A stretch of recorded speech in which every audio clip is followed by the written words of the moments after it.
In the Caribbean, bells are being tolled and flags are being flown at half-staff as we remember Queen Elizabeth II with gun salutes while dressed in British ceremonial uniforms as we transition from a queen and welcomed the dawn of a new monarch, King Charles III. The death of Britain's oldest and longest-serving monarch continued to reverberate both in and out of the realm. In the Caribbean, as head of state for 6 British overseas territories and 8 independent island nations, despite the general feeling of adversity towards monarchy and the history we had with our oppressors in past centuries. In the Caribbean, Queen Elizabeth II has always been regarded with deep respect and affection. While her connection to the region's colonial history is fraught with tension, her connections over the years to repair the long relationship between herself and the Commonwealth will not be forgotten. During her reign, Her Majesty Queen Elizabeth II has visited over 110 countries, covering over 1 million miles. The Queen has personally visited every Commonwealth country, with the exception of Cameroon, which joined in 1995, and Rwanda, which joined in 2009, including visiting every Caribbean Commonwealth country. She became the longest-serving monarch in 2015 and celebrated her Platinum Jubilee earlier this year, having led the United Kingdom and the Commonwealth for 70 continuous years. It is clear that she is portrayed as a very positive guide, a source of stability for her country, especially in the post-World War II era, and a genuine and thoughtful leader of the Commonwealth of Nations. September 8, 2022 is a day that will forever be marked in world history and will be remembered as the end of an era. Queen Elizabeth II of the United Kingdom and Northern Ireland and head of the Commonwealth peacefully passed away at her Scottish residence of Balmoral Castle, where she was under tight observation due to her quickly deteriorating health condition. Her last public appearance, just 2 days before her demise, showed a woman starting to peacefully walk gently into that good night, yet still standing strong under the weight of age and physical limitations. Despite her declining health, she was able to formally appoint Liz Truss as UK's Prime Minister, the 15th and last to be appointed by Queen Elizabeth II. The loss of Queen Elizabeth has saddened the entire planet. Very few monarchs in our modern times have experienced the same level of love and appreciation mixed with curiosity, a human inclination to gossip, and incredible attention to her exquisite taste in fashion. However, she lived through many global conflicts and ever-shifting landscapes punctuated with domestic upheaval. Whereas during her 70-year reign, the Queen faced a number of challenges and survived through epidemics, wars, international, social, political, and technological revolutions, challenges, and crises of all kinds. She was also able to uplift Britain from a war-weary imperial power in decline to a modern country embracing multiple cultures, religions, and dogmatic orientations. Political leaders from all over the Caribbean and the world looked up to Queen Elizabeth II as an example of leadership, intelligence, wisdom, and strength. Her reign, rock-solid commitment to her role, and wise, well-weighed decisions were a true inspiration to everyone. In countries that gained their independence from Britain during her reign, the decision to break away from the colonial residues of the British Empire did not create enemies, but rather established a new and fruitful relationship between nations, regardless of various sentiments about the monarchy or British colonialism. Many Caribbean leaders expressed sadness over the death and the end of an era.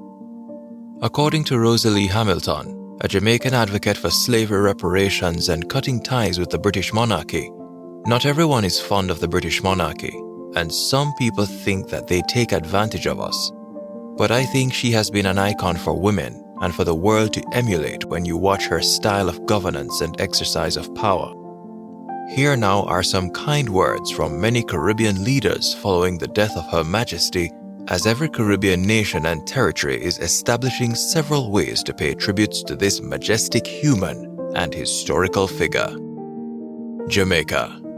Offering condolences to the royal family and the people of the United Kingdom, The Prime Minister of Jamaica, the Honourable Andrew Holness, has expressed sadness over the passing of Queen Elizabeth II and sent his heartfelt condolences to the royal family.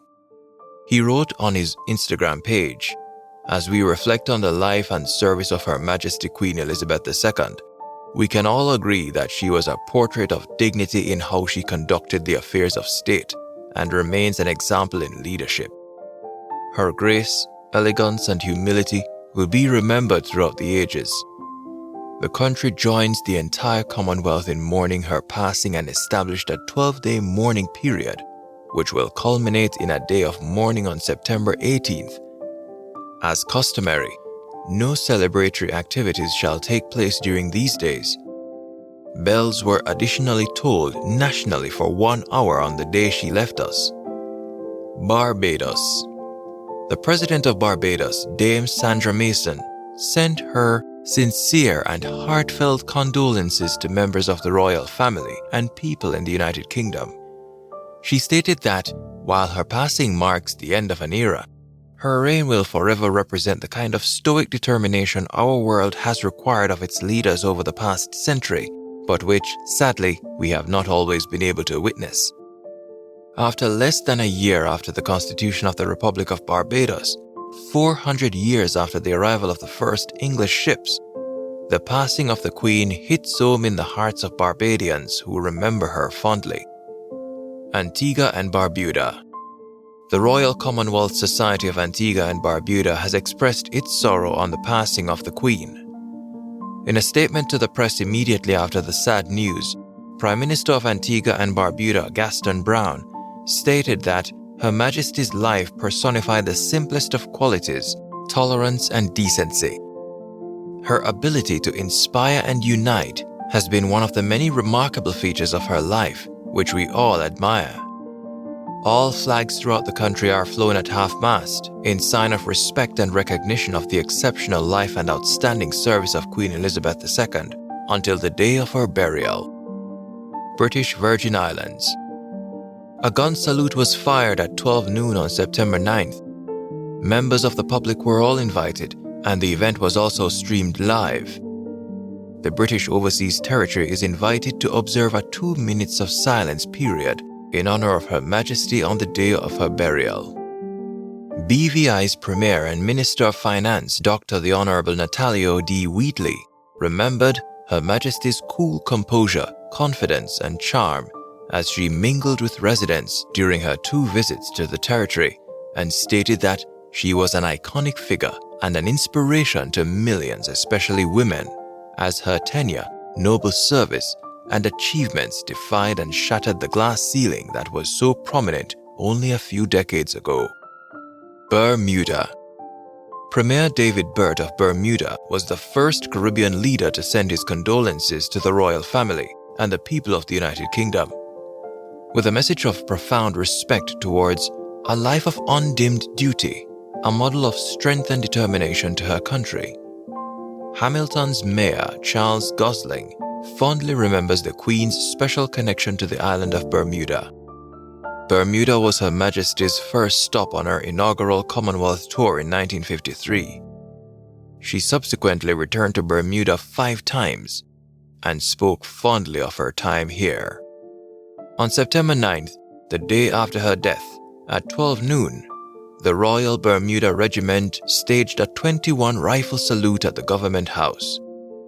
A period of mourning was announced in the country as well, and a special commemorative book is scheduled to be placed this week in the reception area of City Hall for the entire month for people who wish to leave a message to mark her eventful and memorable reign.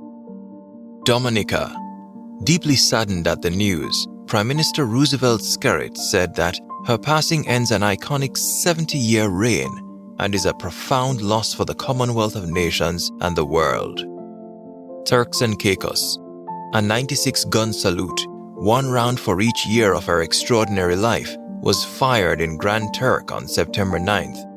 Flags are being flown at half-mast until her funeral, with the exception of the proclamation of the new king, and condolences books are made available in the governor's offices. A local 2 minutes silence will be observed on the day of her funeral. Belize. Governor General Her Excellency Dame Froila Zalam expressed deep sorrow and her most sincere and heartfelt condolences on behalf of the people of Belize on the passing of this sovereign. On behalf of the people of Belize on the passing of the sovereign, Her Majesty Queen Elizabeth II, stating this represents the end of an era. Anguilla. A 96-gun salute was staged in honor of Her Majesty, and a book of condolences was opened at the governor's office and made available for the public. National flags are flown at half-mast and will be so until the funeral day, when a 2-minute silence will be respected throughout the country. Cayman Islands. A 96-gun salute took place at Government House, with 1 round fired every 10 seconds and the number of rounds fired to match her age. A 10-day period of mourning is announced, and the flags are being flown at half-mast, except for the day when King Charles III will be assuming the throne. Last but not least, her funeral day will be declared a public holiday. The Cayman Islands Premier Wayne Panton offered his condolences to the royal family, saying, "It is our prayer that God grants them the grace and peace to get through this difficult time. May God be with and comfort us all." CARICOM. CARICOM's Chairman-President, Chandrika Prasad Santokhi of Suriname, also expressed heartfelt condolences on behalf of the entire region to the British royal family, saying, "Queen Elizabeth II will be remembered for her love and dedication to the Commonwealth, of which she was a passionate supporter and leader. As the sun sets on Her Majesty Queen Elizabeth II's reign, we enter a new period without the stoic figure. After all, Queen Elizabeth has been in our lives basically forever, and for most of us, she is the only monarchy we have ever known. Very few people that are alive today can remember a world without Queen Elizabeth II, and we will all need to adjust to this new reality. The Queen is dead." From 1952 to 2022, during her 70-year reign, and her 96 years spent gracefully walking on this planet, she reigned as the head of the Commonwealth, and regardless of the historical experiences before she came among us, the Caribbean shares with the monarchy our sentiments felt about what is to come. Queen Elizabeth II was loved by a large portion of Caribbeans and by the wider Commonwealth. Her long-standing and strident image will remain in the hearts of many in the region, as we mourn her loss and the end of an era. While the world wishes King Charles III a peaceful and fruitful kingdom, we all still need time to mourn the passing of this exceptional woman, queen, and matriarch, an example of moral strength, passion, and composure that will occupy pages of our history books for many centuries to come. Please share your thoughts below. Also, please like, subscribe, share our channel with others, and turn on the notification bell for our next video. This is J-irie Caribbean.